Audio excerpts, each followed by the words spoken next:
Hello again, fellow Mystery Files. Today I will be reviewing the Murder on the Orient Express video game that came out in October of 2023. I played it on the Nintendo Switch, but I believe it's also out on most consoles and for PC. I'm not a hardcore gamer, just casual player for fun.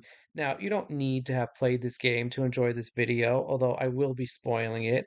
I will also be talking about the book, which I assume most of you have read. But, in case you haven't, there will be spoilers for the book as well. And before I begin, make sure you like this video and subscribe to keep up to date with the channel. And I'll say right off the bat, I enjoyed this game a lot. The Agatha Christie Ltd has been putting out more and more video games lately, and there were two recent games where you play as a young Poirot with original stories, including from his time in the Belgian police force. And I just didn't like those games at all. I found the plots boring and the gameplay just completely uninteresting.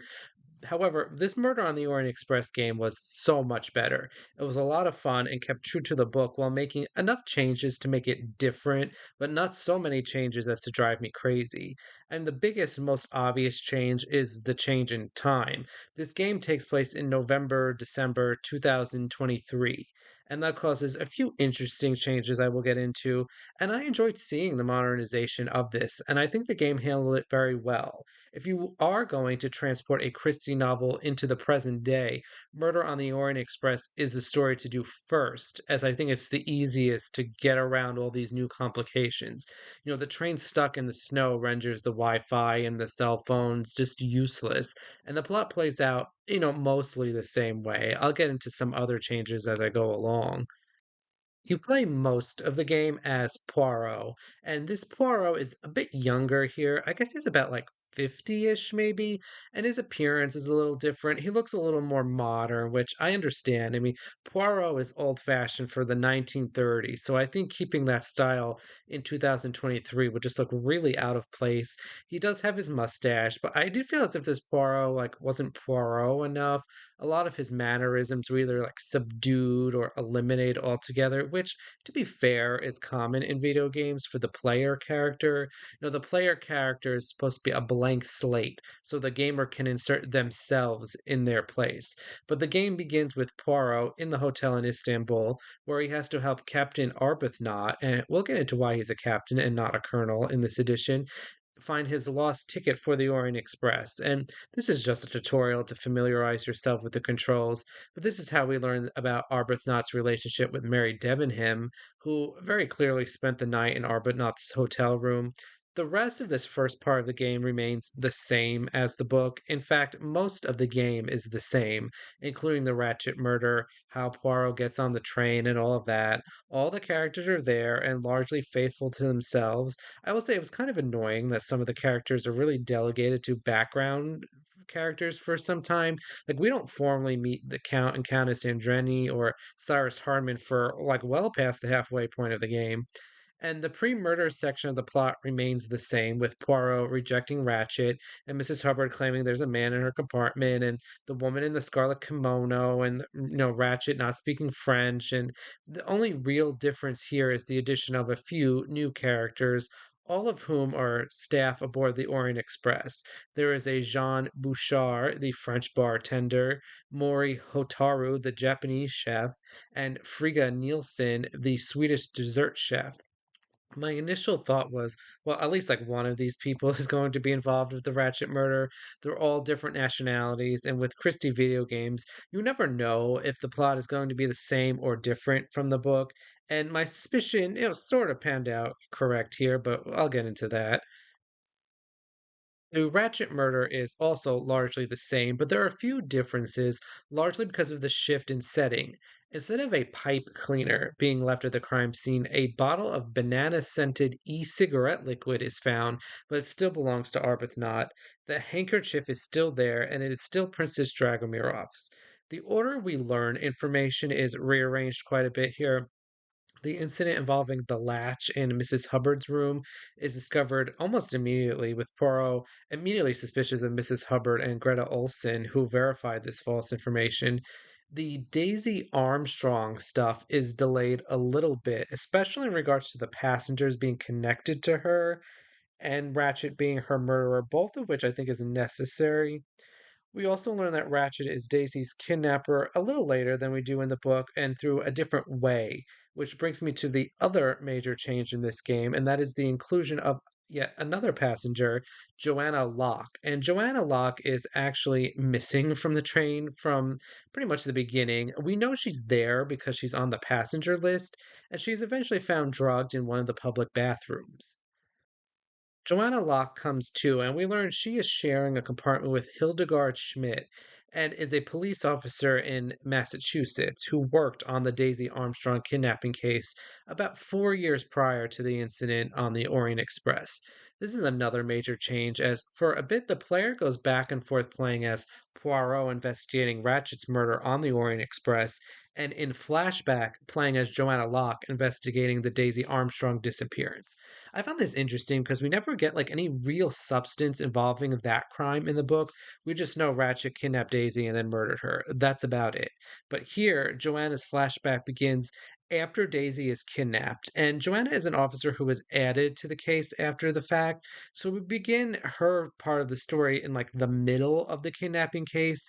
Daisy was kidnapped from her bedroom during a party. We meet both John and Sonia Armstrong, as well as the nanny Suzanne. They're all upset, but Suzanne comes off as very suspicious.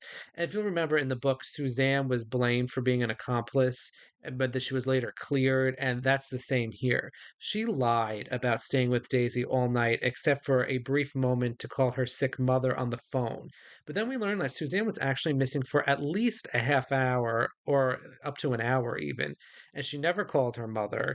Instead, she called her boyfriend Noah, who is very clearly using her to kidnap Daisy. It's really shocking just how Suzanne doesn't realize this.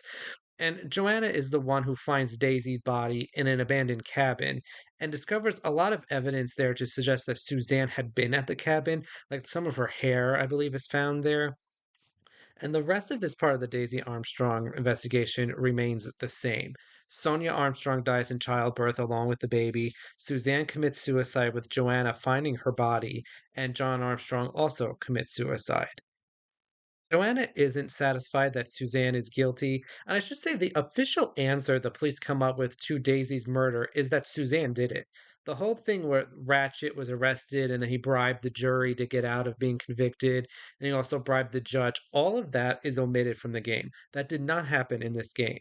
The reason why Joanna thinks Suzanne is innocent is not like clearly explained. You can definitely tell which parts of this game are new and which are based on Christie's story because the new elements are not nearly as smooth and clean as Christie's, but Joanna does learn Suzanne's mother really was sick and like generally sympathizes with her.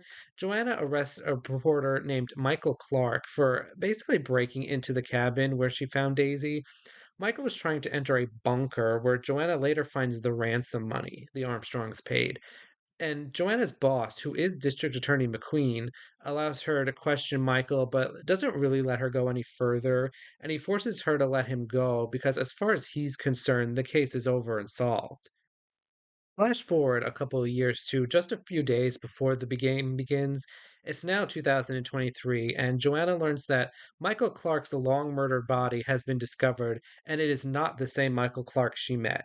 And through a few complicated thought processes that don't really quite gel, she figures out that the Michael Clark she met was actually Gianfranco Cassetti, who was arrested for other crimes in Europe. She's still determined to bring Cassetti, now known as Ratchet, to justice. She becomes concerned when a computer hacker gives her some information. Ratchet will be traveling on the Orient Express on a ticket reserved by Hector Queen, with Masterman also traveling.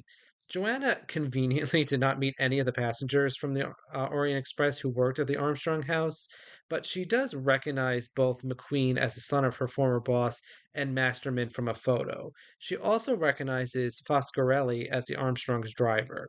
Foscarelli is now a spokesman for an Italian sports car company and will also be on the Orient Express. And this next part is one of like the bigger plot holes for me. Joanna tries to book a ticket for the Orient Express, but it's sold out, as Poirot also experienced. However, Joanna contacts this young actress who booked a ticket and essentially bribes her into transferring her ticket to Joanna. And this really does not make any sense. First of all, the actress, very just easily gives up her ticket despite being on some kind of like charity tour to make up for posting racist things on social media. And second, Joanna, by pure chance, happens to contact the one person on the train who isn't connected with the Armstrongs.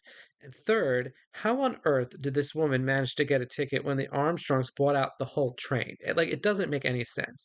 It's another point where you can tell Christie didn't write this part. And that's basically the end of the Daisy Armstrong story. The Ratchet murder continues as normal. It was everyone. They all wanted to seek revenge on Ratchet for murdering Daisy. How they knew it was Ratchet is not clear because Ratchet was never arrested or charged or even really mentioned in connection with the murder. The official police answer is that Suzanne and her boyfriend Noah did it, and many of the characters even mention that. And I'll mention some other differences here. The conductor's uniform with the missing button that Mrs. Hubbard claims belonged to the man in her room is found in Joanna's suitcase, not Hildegard Schmidt's.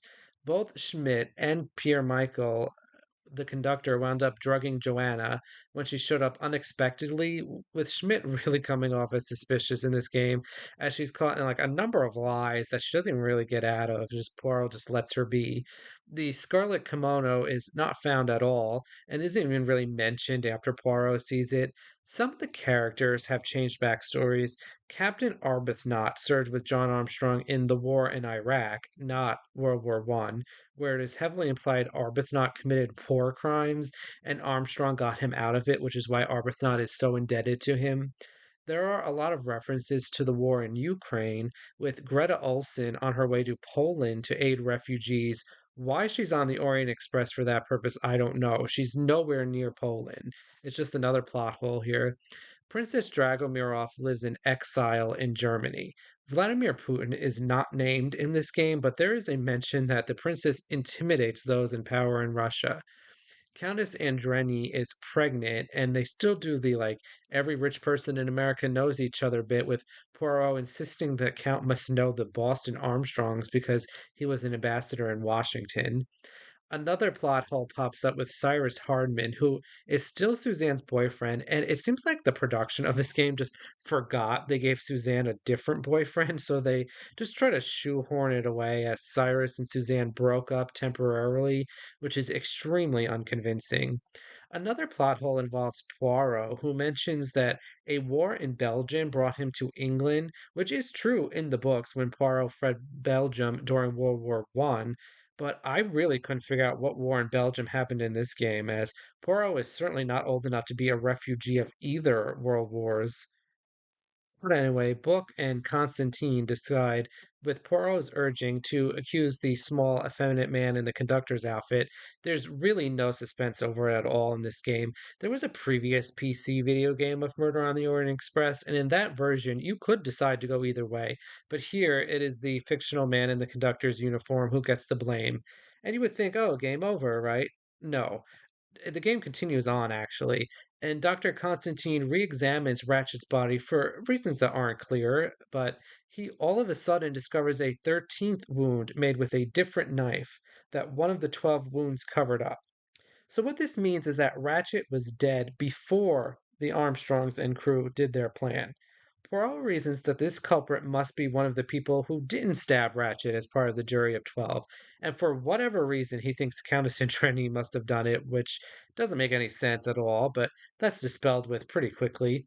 And the only thing Poirot and Joanna have to go on is a note in Ratchet's luggage about a meeting he was going to in Venice.